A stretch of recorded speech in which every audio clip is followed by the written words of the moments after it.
আপনি কি জানেন লিওনেল মেসি ফুটবল ইতিহাসের প্রথম ক্যাপ্টেন যে ইসরায়েলের বিরুদ্ধে ম্যাচ বাতিল করে জরিমানা গুনেছেন? না, আপনি তা জানবেন কেন? আপনার তো তা জানার ইচ্ছে নেই। বরং আপনার কাজ মেসিকে নিয়ে সমালোচনা করা। একটা ছবি পেয়েছেন, অমনি মেসির সমালোচনা করা শুরু করেছেন। কারণে অকারণে আপনি মেসির পিছনে পুরো কেরিয়ার জুড়ে লেগেছিলেন। তাহলে শুনুন, মেসি ফিলিস্তিনির মানুষদের দিকে কতটা মানবিকতা দেখিয়েছেন।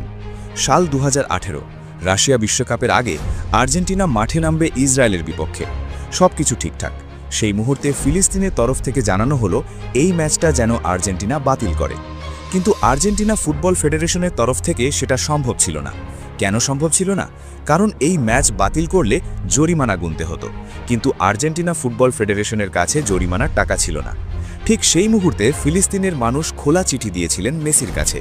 মেসি তাদের অনুরোধ রাখলেন এবং ম্যাচটা বাতিল করলেন, এবং নিজ পকেট থেকে জরিমানা দিয়ে ম্যাচ বাতিল করলেন আর্জেন্টিনার ক্যাপ্টেন হিসেবে। সরাসরি ইতিহাসের প্রথম ক্যাপ্টেন হিসেবে ম্যাচ বাতিল করে জরিমানা পরিশোধ করলেন মেসি। এই জরিমানা ছিল $2 থেকে $3 মিলিয়ন, যা বাংলায় 200 থেকে 300 কোটি টাকার সমান।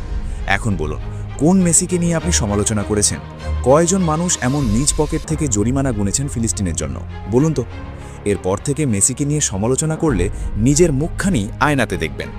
এবার আসি ওই ছবির ঘটনার দিকে। এই ছবি যে দেখছেন, সেটা মেসি ছিলেন, কিন্তু মেসি তো সেখানে একা ছিলেন না। সেটা মেসির পার্সোনাল কোনো সফরও ছিল না। সে সেখানে ছিলেন পুরো বার্সেলোনা টিমের সঙ্গে। এটা ছিল বার্সেলোনার একটা সফর ইসরায়েলে। এই সফরে মেসি একা ছিলেন না, বার্সেলোনার সব প্লেয়ারও ছিলেন, এবং সেখানে ছিলেন নেইমার জুনিয়রও। তাহলে এখানে শুধু মেসিকে নিয়ে কথা হবে কেন? আর এখানে ফিলিস্তিনও কখনো মানা করেনি। এই ছবিকে নিয়ে ফিলিস্তিন কোনো কথা বলেনি। মেসিকে ফিলিস্তিনের জন্য ম্যাচ বাতিল করতে বলেছিলেন। মেসি সত্যিই ম্যাচটা বাতিল করেছেন। তাহলে এখন আপনি বলুন, আপনি মেসিকে ফিলিস্তিনের পক্ষে নাকি বিপক্ষে দেখছেন? সব কথা একপাশে রাখুন। শেষ কথাটা খুব সহজ। লিওনেল মেসি একজন ভালো মানুষ। তিনি শুধু একজন বড় ফুটবলার নন, তিনি মানুষের কষ্ট বোঝেন। মেসি ফিলিস্তিনিদের কথা শুনেছেন, তিনি তাদের আবেগ বুঝেছেন, তাদের অনুরোধকে সম্মান করেছেন।